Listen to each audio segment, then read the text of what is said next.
All right, so welcome back. In the previous video, we set up our game mode and assigned our default pawn class so that we could use our character blueprint as the playable character in our level. In this video, we are going to finish off setting up our character blueprint by allowing the gamepad right thumbstick to control the camera, as well as setting up our touch controls. Now, I kind of want to illustrate something here really quickly before we continue. Let me move my project settings up to the top up here in Docket, and then let me play in the editor. So right now, if you had a gamepad connected, you could use your left thumbstick to kind of move around. However, if you tried to use your right thumbstick to control the camera, you currently couldn't do that, as we have not set that input up as well. But I also wanted to mention using the left thumbstick as the example to move our character. If I hit escape and I go back to our project settings, there is our gamepad left thumbstick y-axis and left thumbstick x-axis. That's a mouthful. You can see those under our move forward and move right events. And I kind of wanted to point this out. If I scroll down below all of our bindings here and I go down to the mobile section, there's an option for default touch interface. You can see it's currently using the default virtual joysticks.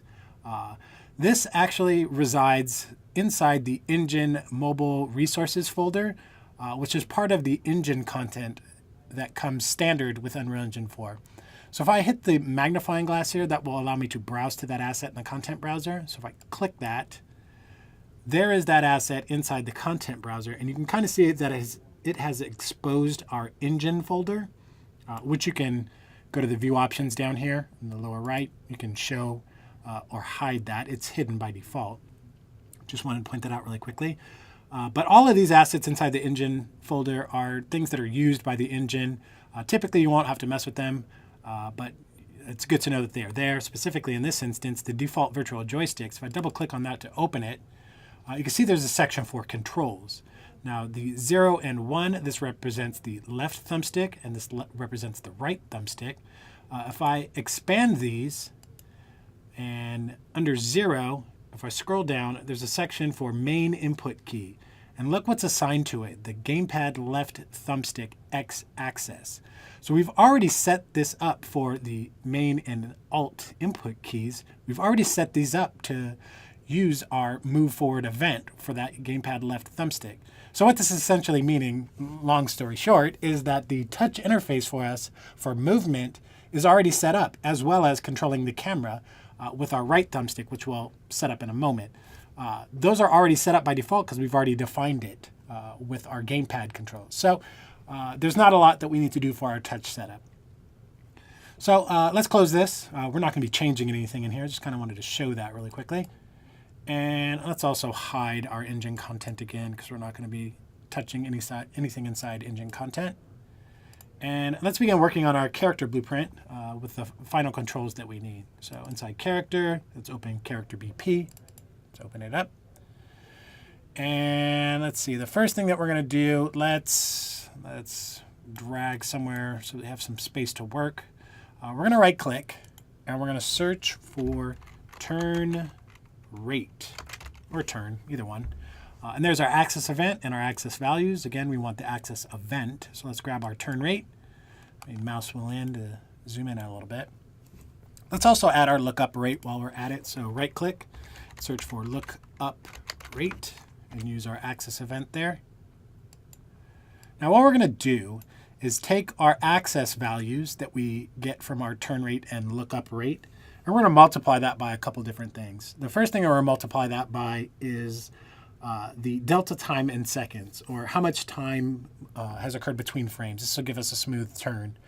And then we also want to multiply that by a variable that we can control to kind of adjust how much we turn, how quickly we turn or look up. So let's do that. Let's drag off the axis value here, left click and drag off, and search for multiply.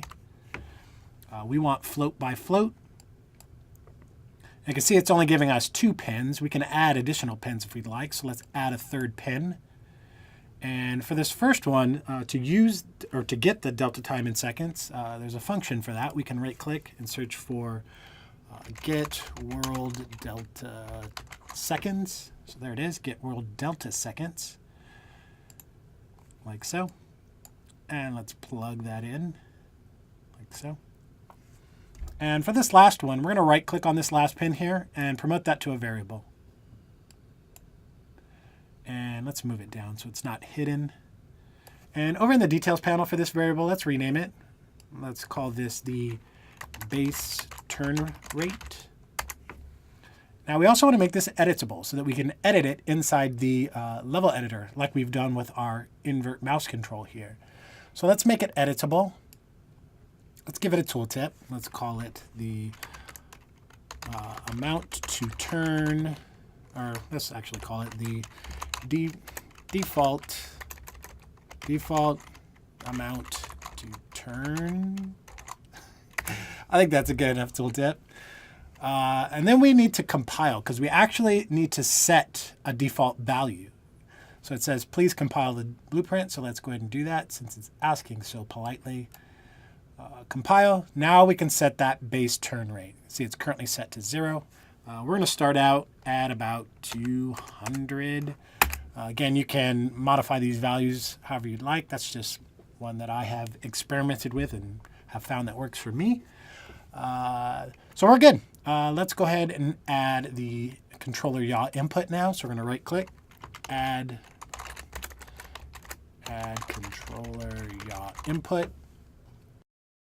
And let's connect our executable out here to our executable in and the float out to the value in.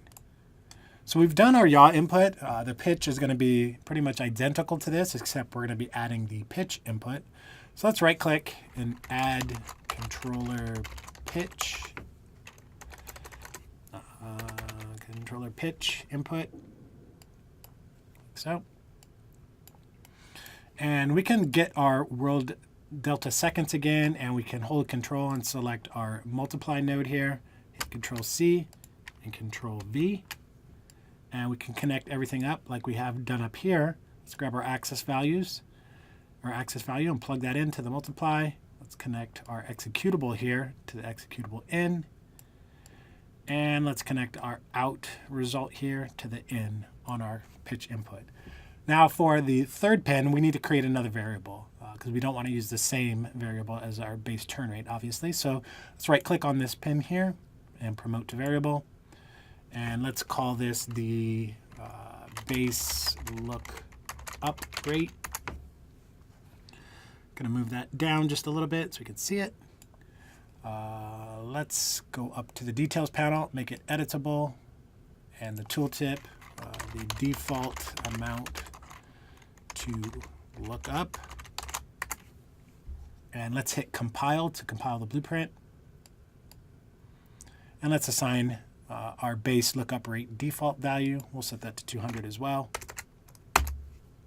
Okay. We are done with our lookup and turn rate. So let's add a comment around all of this. I'll click and drag and hit C. And this is the Gamepad controls for the camera. So let's compile and save. And let's test this actually. Now, hopefully you have a Gamepad plugged in that you can try this out with as well. If not, in a moment we will get to the touch controls. You can see this working inside the touch control. Unfortunately for us, Unreal provides a sample interface that will allow us to kind of touch or test touch controls on the PC here. So I'm gonna go over to our level editor viewport here, and let's move out.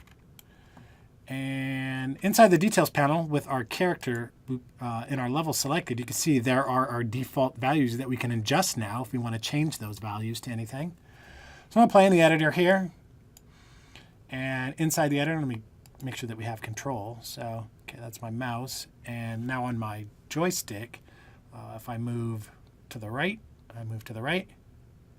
And if I move to the left, I move to the left. And I can look up and down, as well as using the left stick to kind of move around in the level as well.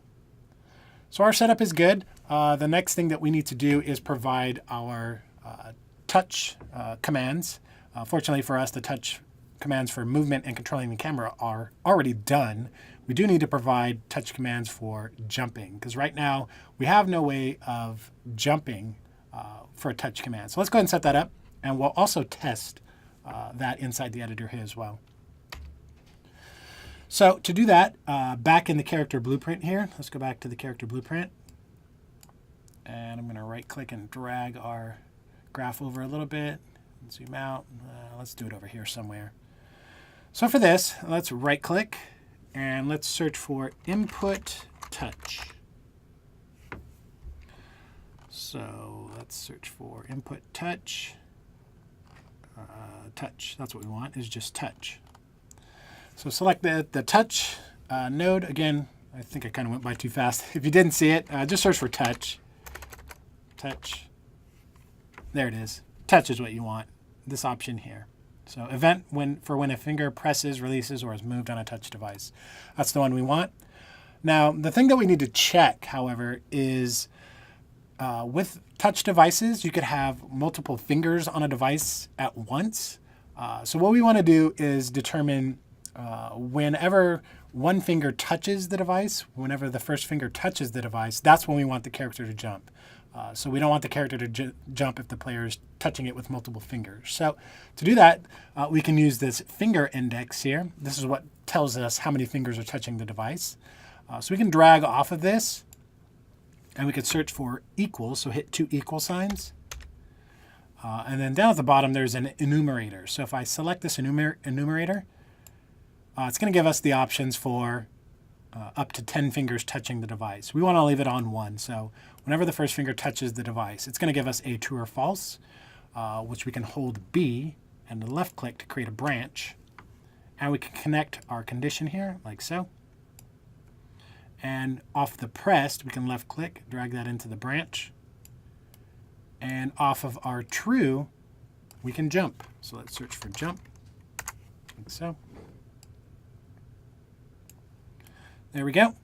Let's add a comment around this. And press C. And this is touch jump, like so. And let's compile and save. Now let's test this inside the mobile template preview. So we could do that. We could do that from actually inside the blueprint editor here. There's an option for the drop down here. If you click this little drop down option here, currently we are playing in the selected viewport, but right below that there is a mobile preview option. Go ahead and select that. And it's going to take a second to actually load that up because it's got to load that externally. It's actually popping off screen, so I'm going to have to drag that in here in a second. It's popping off screen, so give it a second to load off screen. I probably should have tested this beforehand, but just a second. And now let me drag it in. Come on. There we go. So it says that lighting needs to be rebuilt, shading needs to be rebuilt, etc. Because I didn't build lighting or do any of that yet. But inside of our game here, we have 2 virtual joysticks that I can use to kind of move our character around. I can also simulate touching the device by clicking outside of those joysticks. And let me hold Shift and F1 really quickly to get my mouse back. Now if I use the right stick, I can control our camera now. So we are done. We have set up touch controls. We can jump on a mobile device. We can use the virtual joysticks to control on a mobile device. We've also can use the right thumbstick on a gamepad to control our camera now. Our character is pretty much playable at this point. In the next video, we will take our player control to another level by adding some punches. So we'll set that up in the next video. Actually, first, before we do that, I kind of want to talk about animation montages and punching. So we'll do that first before we actually go in and start building our animation montage for punching. So in the next video, we will talk about animation montages and begin talking about how we're going to construct our punching sequence. Thank you guys for tuning in, and we'll see you in the next video.